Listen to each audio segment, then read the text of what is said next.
Hello everyone. आज की इस वीडियो में हम डिस्कस करेंगे एचपी जेबीटी डीएलएड एंट्रांस 2022 का जो एग्ज़ाम कल होने वाला है उसके पॉइंट ऑफ व्यू से आज हम कुछ क्वेश्चन डिस्कस करेंगे। मेनली ये फुल रिवीजन ही होगा आपका जेबीटी एंट्रांस के लिए। तो वीडियो को शुरू करने से पहले अगर आप चैनल पे पहली बार विजिट कर रहे हो तो चैनल को सब्सक्राइब जरूर कर दें। तो फ्रेंड्स, अगर आप H P J B T D El Ed entrance की तैयारी कर रहे हो तो इसके लिए मैंने एक अलग से प्ले लिस्ट बनाई है जिसका लिंक मैंने डिस्क्रिप्शन बॉक्स में दे दिया है। आप वहां पर जाकर वीडियोस देख सकते हो। तो अगर आप आज की वीडियो की पीडीएफ चाहते हो तो इसके लिए मैंने अपने हमारे व्हाट्सएप ग्रुप का लिंक डिस्क्रिप्शन बॉक्स में दे दिया है। आप वहां पर जाकर ग्रुप ज्वाइन कर सकते हो और पीडीएफ प्राप्त कर सकते हो। तो फ्रेंड्स, वीडियो को शुरू करते हैं। तो पहला प्रश्न है, जिन शब्दों को संस्कृत भाषा से हिंदी भाषा में शामिल किया गया है उन्हें क्या कहते हैं?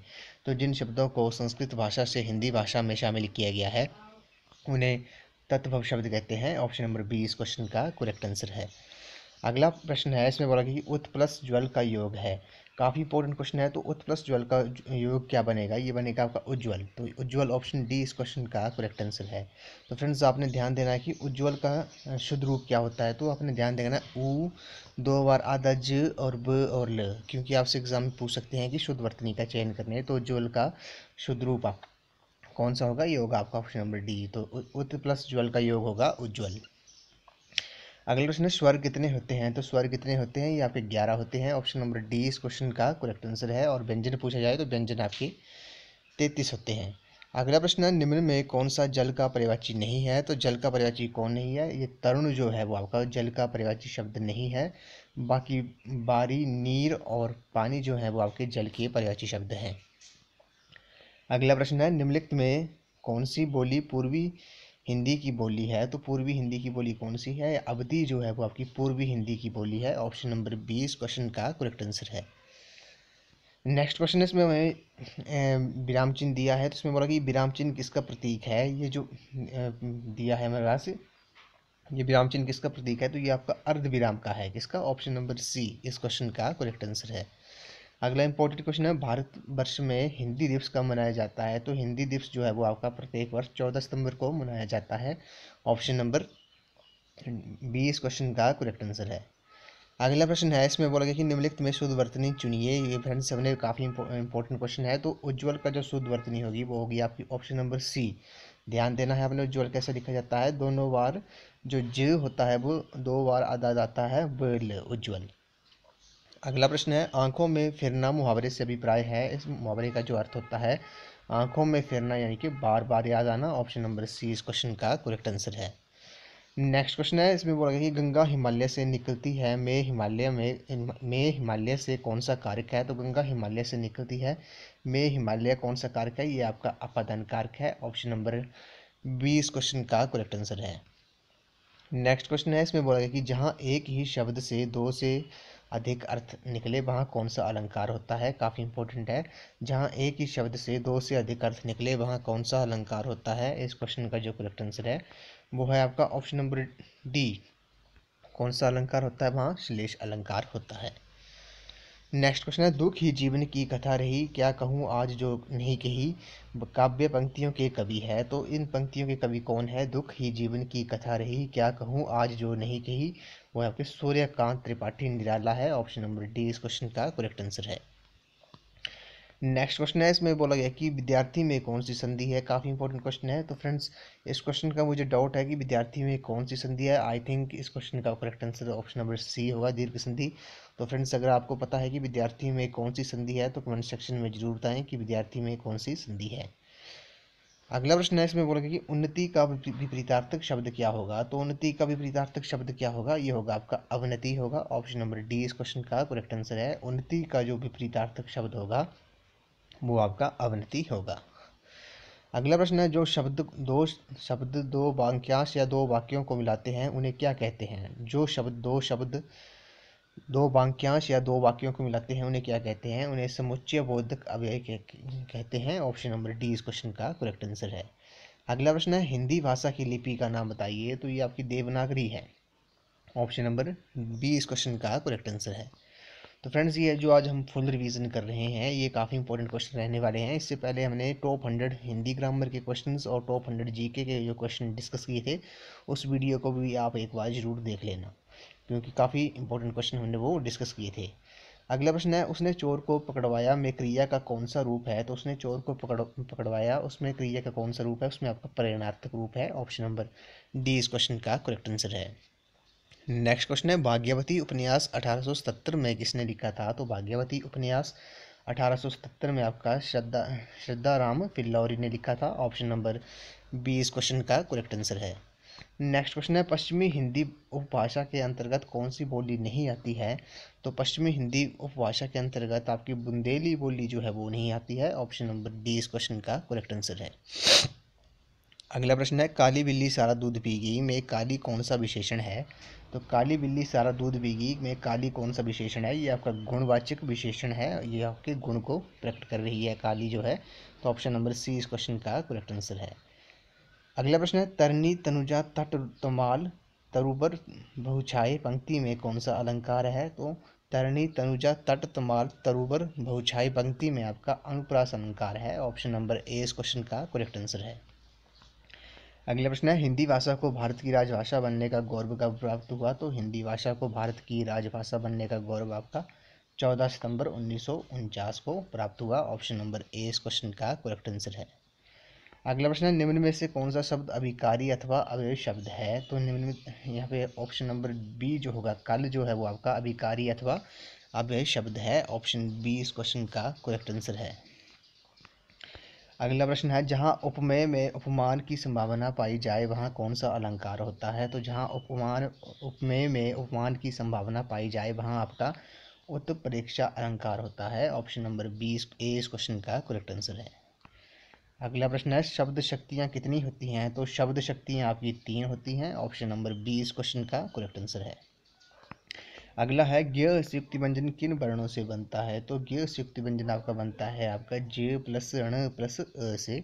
काफ़ी इंपॉर्टेंट क्वेश्चन है। ऑप्शन नंबर सी इस क्वेश्चन का करेक्ट आंसर है। अगला प्रश्न है, पीताम्बर पीला है अंबर जिसका में कौन सा समास है? तो पीताम्बर में आपका बहुब्रीहि समास है। ऑप्शन नंबर सी इस क्वेश्चन का करेक्ट आंसर है।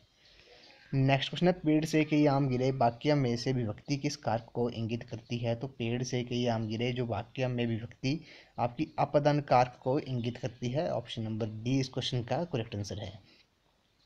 नेक्स्ट क्वेश्चन है, निम्नलिखित में से कौन सा शब्द चांद का पर्यायवाची नहीं है? तो भास्कर जो है वो आपका चांद का पर्यायवाची शब्द नहीं है। बाकी राकेश, सुधाकर और निशाकर जो है वो आपके चांद के पर्यायवाची शब्द हैं। अगला है, शांत रस का स्थायी भाव होता है। तो शांत रस का स्थायी भाव होता है आपका निर्वेद होता है। ऑप्शन नंबर सी इस क्वेश्चन का करेक्ट आंसर है। अगला प्रश्न है, घनानंद रीतिकाल के किस काव्य परंपरा के कवि हैं? तो घनानंद रीतिकाल के किस काव्य के परंपरा के कवि हैं? ये आपके रीति मुक्त हैं परंपरा के कवि हैं। ऑप्शन नंबर सी इस क्वेश्चन का करेक्ट आंसर है। एक भारतीय आत्मा उपनाम से सुशोभित है। तो कौन है एक भारतीय आत्मा के उपनाम से सुशोभित? ये आपकी महावीर प्रसाद द्विवेदी हैं। ऑप्शन नंबर ए इस क्वेश्चन का करेक्ट आंसर है। नेक्स्ट क्वेश्चन, नायिका का संधि विच्छेद क्या होगा? काफ़ी इंपॉर्टेंट है, तो ये होगा न प्लस ई का। काफ़ी इंपॉर्टेंट क्वेश्चन है फ्रेंड्स, ध्यान से देखना इन क्वेश्चंस को। नायिका का जो संधि विच्छेद होगा वो होगा आपका न प्लस ई का। उसी तरह दही का तत्सम है, तो दही का तत्सम आपका दधी होगा। ऑप्शन नंबर डी इस क्वेश्चन का करेक्ट आंसर है। नेक्स्ट क्वेश्चन है, बाबू का स्त्रीलिंग क्या होगा? तो बाबू का स्त्रीलिंग आपका बबुआइन होगा। ऑप्शन नंबर डी इस क्वेश्चन का करेक्ट आंसर है। अगला प्रश्न है, इसमें बोल भीख भीख का बहुवचन क्या होगा? तो भीखों होगा। ऑप्शन नंबर डी इस क्वेश्चन का करेक्ट आंसर है। आजीवन में समास है, तो आजीवन में कौन सा समास है? ये आपका अव्ययीभाव समास है। ऑप्शन नंबर ए इस क्वेश्चन का करेक्ट आंसर है। उसी तरह व्यक्ति की भाववाचक संज्ञा क्या होगी? तो व्यक्ति की भाववाचक संज्ञा आपकी व्यक्तित्व होगी। ऑप्शन नंबर सी इस क्वेश्चन का करेक्ट आंसर है। अगला प्रश्न है, गर्म का विशेषण क्या होगा? तो गर्म का विशेषण आपका गर्मी होगा। ऑप्शन नंबर ए इस क्वेश्चन का करेक्ट आंसर है। नेक्स्ट क्वेश्चन है, इसमें बोल के शुद्ध शब्द है, तो साहित्य का जो शुद्ध रूप होता है वो होता है आपका ऑप्शन नंबर ए। ये आपका साहित्य का शुद्ध रूप है, ध्यान देना है फ्रेंड्स। साहित्य का शुद्ध रूप क्या होगा? ये ऑप्शन नंबर ए होगा। अगला इंपॉर्टेंट क्वेश्चन है, नयन का संधि विच्छेद क्या होगा? तो नयन का जो संधि विच्छेद होगा वो होगा आपका ऑप्शन नंबर बी, ने प्लस अन जो है वो आपका नयन का संधि विच्छेद होगा। कर्ण का तत्व शब्द क्या होगा? तो कर्ण का तत्व शब्द आपका कान होगा। ऑप्शन नंबर सी इस क्वेश्चन का करेक्ट आंसर है। अगला है देश शब्द है, तो देश शब्द का हमने चयन करना है, वो आपका कोशिश जो है वो आपका देश शब्द है। ऑप्शन ए इस क्वेश्चन का करेक्ट आंसर है। अगला प्रश्न है प्रारंभ का संधि विच्छेद क्या होगा? तो प्रारंभ का संधि विच्छेद आपका प्र प्लस आरंभ होगा। ऑप्शन ए इस क्वेश्चन का करेक्ट आंसर है। अगला प्रश्न है देश रत्न में कौन सा समास है? तो देश रत्न में आपका तत्पुरुष समास है। ऑप्शन नंबर बी इस क्वेश्चन का करेक्ट आंसर है। देश रत्न में आपका तत्पुरुष समास है। अगला प्रश्न है हत्या का विशेषण क्या होगा? तो हत्या का विशेषण आपका हत्यारा होगा। ऑप्शन नंबर सी इस क्वेश्चन का करेक्ट आंसर है। अगला प्रश्न है भवन का संधि विच्छेद क्या होगा? तो भवन का संधि विच्छेद आपका भो प्लस अन होगा। ऑप्शन ए इस क्वेश्चन का करेक्ट आंसर है। अगला प्रश्न है प्रेमातुर में समास है, तो प्रेमातुर में कौन सा समास है? ये आपका तत्पुरुष समास है। प्रेमातुर में आपका तत्पुरुष समास है। अगला प्रश्न है भार का विशेषण है, तो भार का विशेषण क्या होगा? भार का विशेषण आपका भारी होगा। ऑप्शन नंबर सी इस क्वेश्चन का करेक्ट आंसर है। अगला है सीमा में उपसर्ग है, तो सीमा में उपसर्ग क्या है? ये आपका आ है। ऑप्शन नंबर डी इस क्वेश्चन का करेक्ट आंसर है। सीमा का जो उपसर्ग होगा वो आपका ऑप्शन नंबर डी होगा। तो फ्रेंड्स आई थिंक इस क्वेश्चन में मुझे डाउट है, तो सीमा में कौन सा उपसर्ग होगा ये आप कमेंट सेक्शन में जरूर बताना कि सीमा में उपसर्ग कौन सा है। इसमें मुझे डाउट है कि सीमा में उपसर्ग आई थिंक इसमें ई होगा या सी होगा, वो मुझे पता नहीं है। कमेंट सेक्शन में आप जरूर बताना कि सीमा में उपसर्ग कौन सा है। आ नहीं होगा आई थिंक।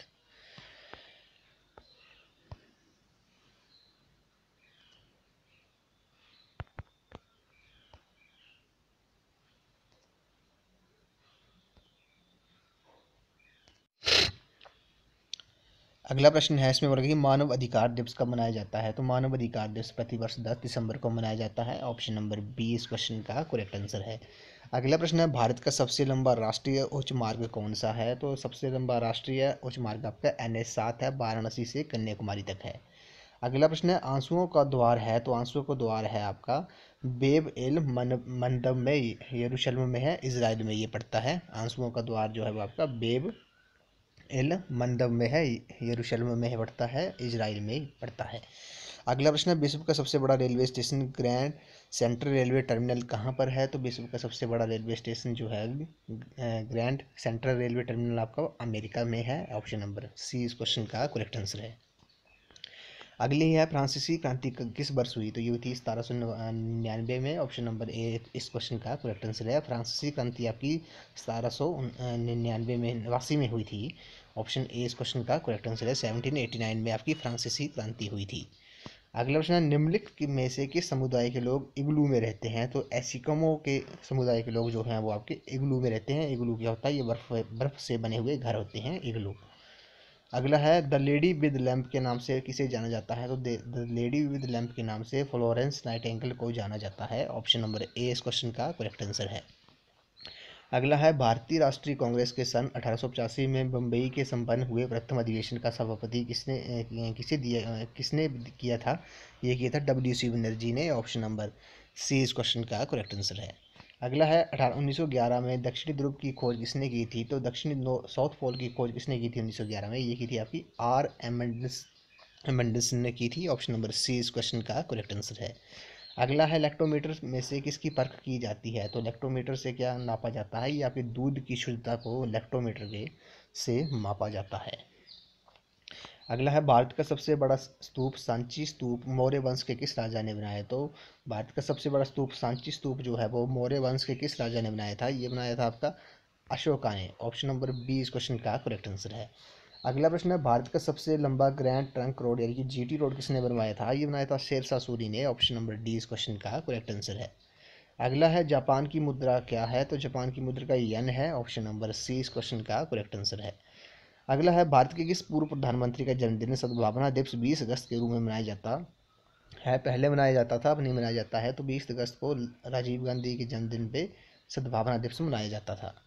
अगला है स्वतंत्रता पूर्व भारत और अफगानिस्तान के बीच मध्य रेखा थी आपकी डूरंड रेखा जो थी, वो डूरंड रेखा जो है वो कि भारत और पाकिस्तान के बीच में है। अगला है प्राचीन काल में चंबा रियासत का मुख्यालय कहाँ था? तो प्राचीन काल में चंबा रियासत का मुख्यालय आपका ब्रह्मपुर में था, जिसे अब भरमौर के नाम से जाना जाता है। भरमौर का पुराना नाम आपका ब्रह्मपुर था। अगला है द पिंक सिटी की स्थापना किसने की? द पिंक सिटी जयपुर में है, राजस्थान में है। किस स्थापना किसने की थी? ये की थी अभी स्वाई जय सिंह ने। अगला है द आर्ट ऑफ लिविंग संस्थापक के संस्थापक कौन है? तो द आर्ट ऑफ लिविंग संस्था के संस्थापक आपके श्री रविशंकर हैं। ऑप्शन नंबर ए इस क्वेश्चन का करेक्ट आंसर है। अगला है शतरंज बोर्ड पर कितने वर्ग होते हैं? तो ये होते हैं आपके 64 बोर्ड होते हैं। नेक्स्ट क्वेश्चन है national institute for transforming India यानी कि नीति आयोग का अध्यक्ष कौन होता है? ये आपके प्रधानमंत्री होते हैं नीति आयोग के। पहले इसे योजना आयोग के नाम से जाना जाता था। अगला प्रश्न है लाल ग्रह किसे कहते हैं? तो मंगल को लाल ग्रह भी कहते हैं। ऑप्शन नंबर सी इस क्वेश्चन का करेक्ट आंसर है। अगला है विटामिन बी वन की कमी से के कारण होने वाला रोग कौन सा होता है? ये आपका बेरी है। विटामिन बी की कमी से बेरी रोग होता है। अगला प्रश्न है 7 सदस्यीय साइमन कमीशन भारत कब आया था? ये आया था आपको 1928 में। ऑप्शन नंबर ए इस क्वेश्चन का करेक्ट आंसर है। अगला है इसमें बोला गया कि किस संविधान संशोधन द्वारा मतदान की आयु 21 वर्ष से घटाकर 18 वर्ष की गई थी? तो 61वां संशोधन जो था उसके द्वारा मतदान की आयु 21 वर्ष से घटाकर 18 वर्ष कर दी गई थी। अगला है संसद के दोनों सदनों के संयुक्त अधिवेशन की अध्यक्षता कौन करता है? ये आपके लोकसभा अध्यक्ष करते हैं, स्पीकर करते हैं। ऑप्शन नंबर ए इस क्वेश्चन का करेक्ट आंसर है। अगला है भारतीय संविधान के अनुच्छेद 356 के अंतर्गत राष्ट्रपति शासन सर्वप्रथम कहाँ लागू किया गया था? तो ये किया गया था आपका ट्रावनकोर कोच्चि में, केरल में। ऑप्शन नंबर बी इस क्वेश्चन का करेक्ट आंसर है। ट्रावनकोर कोच्चि में 356 अनुच्छेद के अंतर्गत राष्ट्रपति शासन सर्वप्रथम लागू किया गया था। अगला है विश्व की सबसे लंबी नदी कौन सी है? ये आपकी नील नदी भी जो है वो आपकी विश्व की सबसे लंबी नदी है। अगला है निम्नलिखित में से कौन सा एक लोकसभा का सर्वाधिक बड़ा क्षेत्रफल के अनुसार निर्वाचन क्षेत्र है? तो सबसे बड़ा लोकसभा क्षेत्र कौन सा है? ये आपका लद्दाख है। ऑप्शन नंबर बी इस क्वेश्चन का करेक्ट आंसर है। नेक्स्ट क्वेश्चन है इसमें बोला गया कि भारत की जनसंख्या 2011 के आंकड़ों के आधार पर निम्नलिखित में से किसकी एक जनसंख्या न्यूनतम है? तो सिक्किम की जनसंख्या जो है आपकी सबसे कम है। अगला है किसी सामान्य व्यक्ति के रक्त का पीएच का स्तर कितना होता है? तो पीएच का होता है 7.35 से लेकर 7.45 तक सामान्य पीएच की फुल फॉर्म जो होती है वो होती है आपकी पोटेंशियल ऑफ हाइड्रोजन। अगला है निम्नलिखित में से कौन सा विश्व का सबसे बड़ा पुष्प है? तो रेफलेशिया जो है वो आपका विश्व का सबसे बड़ा पुष्प है। अगला है चंद्रा और भागा नदियाँ किस स्थान पर मिलकर चिनाब नदी का निर्माण करती है? तो तांडी लाहौल स्पीति में ये मिलती है जब चंद्रा और भागा नदियाँ, तो वो दोनों मिलकर चिनाब नदी का निर्माण करती हैं। ऑप्शन डी इस क्वेश्चन का करेक्ट आंसर है। अगला जो है इसमें बोला गया कि 1893 में विश्व धर्म सम्मेलन में विवेकानंद ने भाग लिया। ये आयोजन कहाँ हुआ था? ये हुआ था आपका शिकागो में, अमेरिका में पड़ता है। ऑप्शन नंबर ए इस क्वेश्चन का करेक्ट आंसर है। अगला है लैंड ऑफ मैपल लीफ के किस देश को कहते हैं? या आपके कनाडा को कहते हैं। ऑप्शन नंबर बी इस क्वेश्चन का करेक्ट आंसर है। अगला है भारत पर सर्वप्रथम हमला करने वाला मुस्लिम शासक कौन था? तो ये आपके मोहम्मद बिन कासिम थे। ऑप्शन नंबर ये इस क्वेश्चन का करेक्ट आंसर है। 712 में इन्होंने आक्रमण किया था। अगला है जैनियों को समर्पित दिलवाड़ा मंदिर कहाँ पर है? ये आपका माउंट आबू में है, राजस्थान में पड़ता है। ऑप्शन नंबर सी इस क्वेश्चन का करेक्ट आंसर है। अगला है फलों को पकाने के लिए कौन सी गैस का प्रयोग होता है? तो ये आपका एथिलीन का होता है। फलों को पकाने के लिए एथिलीन गैस का प्रयोग होता है। अगला है पृथ्वी के वायुमंडल का सबसे बड़ा घटक है? तो पृथ्वी के वायुमंडल का सबसे बड़ा घटक आपका नाइट्रोजन है। 78% ये पाई जाती है। अगला है महात्मा बुद्ध ने अपना प्रथम धर्मोपदेश धर्मचक्र प्रवर्तन कहाँ किया? ये किया था आपका सारनाथ में। ऑप्शन नंबर बी इस क्वेश्चन का करेक्ट आंसर है। अगला है जैन धर्म के प्रथम तीर्थकर कौन थे? तो जैन धर्म के प्रथम तीर्थकर आपके ऋषभदेव थे। ऑप्शन नंबर ए इस क्वेश्चन का करेक्ट आंसर है। अगला है इन मूल अधिकारों में से किस अधिकार को डॉक्टर अंबेडकर ने भारत के संविधान की आत्मा और हृदय कहा है? तो संवैधानिक उपचारों का जो अधिकार था उसे डॉक्टर भीमराव अंबेडकर ने भारत के संविधान की आत्मा और हृदय कहा था। ऑप्शन नंबर डी इस क्वेश्चन का करेक्ट आंसर है। अगला है निम्नलिखित में से भारत के किस मुख्य न्यायाधीश ने भारत के राष्ट्रपति के रूप में कार्य किया? तो एम हिदायतुल्ला जो थे इन्होंने भारत के मुख्य न्यायाधीश के साथ साथ भारत के राष्ट्रपति के रूप में भी कार्य किया था। ऑप्शन नंबर ए इस क्वेश्चन का करेक्ट आंसर है। अगला है भारत की प्राचीनतम पर्वत श्रृंखला है? तो ये आपकी अरावली जो है वह भारत की सबसे प्राचीनतम पर्वत श्रृंखला है। अगला है कौन सा ग्रह पानी में डुबोए जाने पर तैरता रहेगा? ये आपका ऑप्शन नंबर बी है। शनि ग्रह जो है वो पानी में डुबोए जाने पर तैरता रहेगा। अगला है इसमें बोला गया कि राज्य अपहरण नीति डॉक्ट्राइन ऑफ लैप्स का निम्नलिखित में से कौन सा महान समर्थक रहा है? तो लॉर्ड डलहौजी जो है वो राज्य अपहरण नीति का महान समर्थक था। ऑप्शन नंबर ए इस क्वेश्चन का करेक्ट आंसर है। अगला है वित्त विधेयक कहाँ पेश किया जाता है? तो वित्त विधेयक जो है वो आपका लोकसभा में पेश किया जाता है। ऑप्शन नंबर ए इस क्वेश्चन का करेक्ट आंसर है।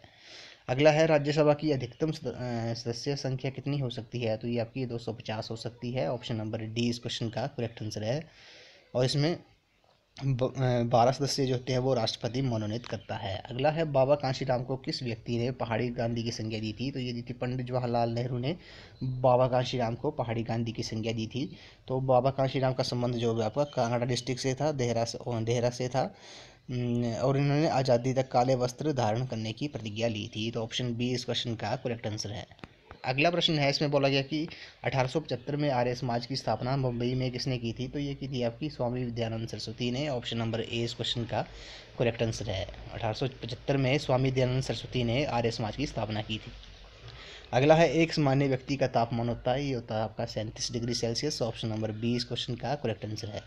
अगला है, अंतर्राष्ट्रीय तिथि रेखा यानी कि इंटरनेशनल डेट लाइन है, तो ये आपकी 180 डिग्री रेखांश है। ऑप्शन नंबर ए इस क्वेश्चन का करेक्ट आंसर है। अगला, पीलिया जॉन्डिस एक प्रतीक है, तो पीलिया किस, ये है आपका यकृत की बीमारी का। ऑप्शन नंबर बी इस क्वेश्चन का करेक्ट आंसर है। अगला है, भारत का राष्ट्रीय पुष्प कौन सा है, ये आपका कमल है। कमल जो है वो आपका भारत का राष्ट्रीय पुष्प है। अगला है, पहला भारतीय कमांडर इन चीफ कौन था, तो ये था आपका जनरल A.M. करियप्पा जो थे वो भारतीय कमांडर इन चीफ थे पहले। अगला है, भारत की तटरेखा है, तो ये आपकी 7516 किलोमीटर भारत की तटरेखा है और सबसे लंबी तटरेखा वाला राज्य आपका गुजरात है। अगला है, भारत की सबसे लंबी सुरंग जवाहर टनल किस राज्य में है, तो जवाहर टनल जो है वो आपकी जम्मू कश्मीर स्टेट में है। अब जो भारत की सबसे लंबी सुरंग है वो आपकी जगानी नाशरी सुरंग है, जिसे डॉक्टर श्यामा प्रसाद मुखर्जी सुरंग भी कहते हैं। ऑप्शन नंबर ए इस क्वेश्चन का करेक्ट आंसर है।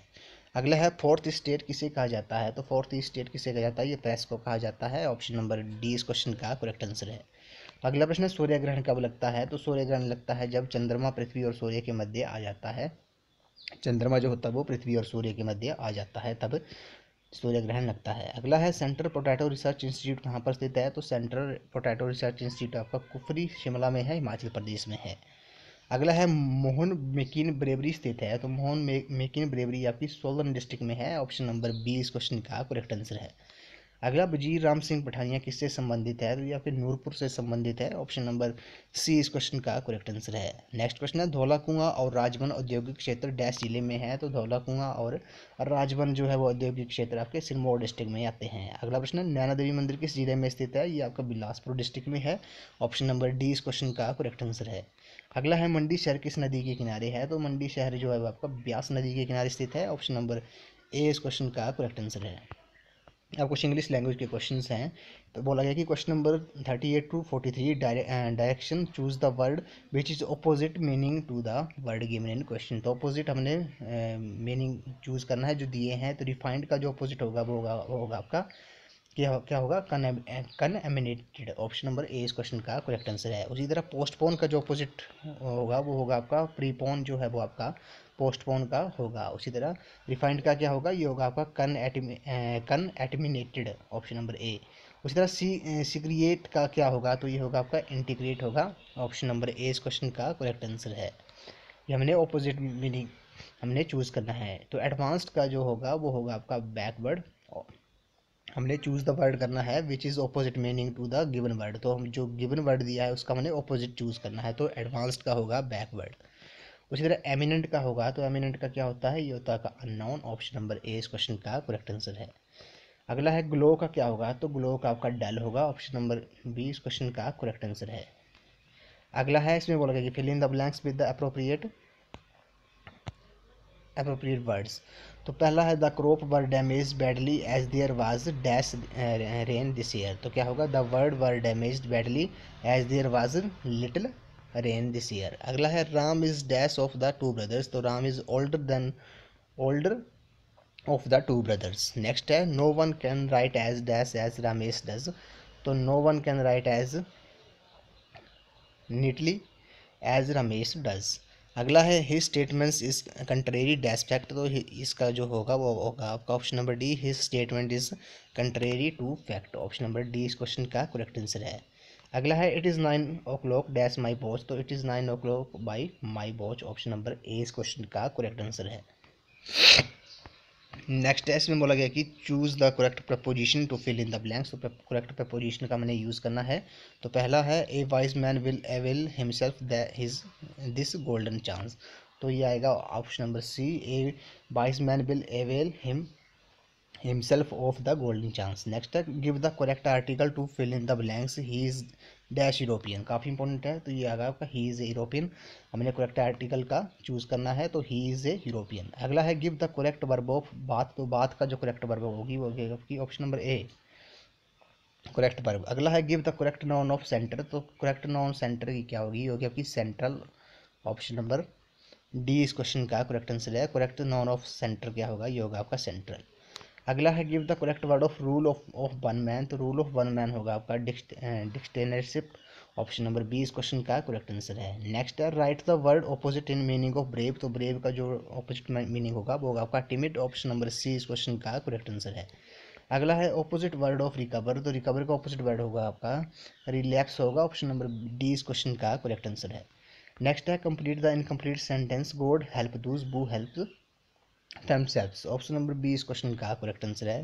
भगवान की सहायता करते हैं जो खुद की सहायता करते हैं। अगला है give the correct translation of the sentence, पहले अपना फिर पराया। तो पहले अपना फिर पराया की जो करेक्ट ट्रांसलेशन होगी वो होगी आपकी charity begins at home. Option number A इस क्वेश्चन का करेक्ट आंसर है। अगला है चेंज द जेंडर, फोक्स का जो जेंडर जेंडर हमने चेंज करना है तो क्या होगा, वो होगा आपका विक्सन। अगला है which of the following nouns is always used as singular. तो न्यूज़ जो है वो आपका न्यूज़ इस क्वेश्चन का करेक्ट आंसर है। न्यूज़ नाउन जो है वो always used as singular. Option number B इस क्वेश्चन का करेक्ट आंसर है। अगला प्रश्न है, इसमें बोला गया कि निम्नलिखित में से कुछ शब्द विशेषण हैं, उनमें से उसका शब्द छांटिए। तो कुछ बच्चे कक्षा में शोर कर रहे थे, शोर कर मचा रहे थे, तो ये होगा आपका अनिश्चित वाचक संख्या वाचक, क्योंकि इसमें हमें संख्या पता नहीं है कि कितने बच्चे शोर कर रहे हैं। अगला है अंतर के पट खोलना। तो अंतर के पट खोलना का मुहावरे का अर्थ होता है आपका विवेक से काम लेना। ऑप्शन नंबर सी इस क्वेश्चन का करेक्ट आंसर है। अगला है मंत्र फूकना। तो मंत्र फूकना मुहावरे का अर्थ होता है वशीकरण करना। ऑप्शन नंबर ए इस क्वेश्चन का करेक्ट आंसर है। दामिनी का पर्यायवाची शब्द क्या होगा। तो दामिनी का पर्यायवाची शब्द आपका विद्युत होगा। ऑप्शन नंबर डी इस क्वेश्चन का करेक्ट आंसर है। अगला है मृदुल का जो विलोम शब्द क्या होगा। तो मृदुल का विलोम शब्द आपका होगा कठोर। ऑप्शन नंबर डी इस क्वेश्चन का करेक्ट आंसर है। अगला है प्रश्न नंबर जंगल में लगने वाली आग को क्या कहते हैं। तो जंगल में लगने वाली आग को दावानल कहते हैं। ऑप्शन नंबर बी इस क्वेश्चन का करेक्ट आंसर है। नेक्स्ट है सुवर्ण को डूडत फितत कभी व्याभिचारी चोर में कौन सा अलंकार है। तो इसमें आपका अश्लेष अलंकार है। ऑप्शन नंबर ए इस क्वेश्चन का करेक्ट आंसर है।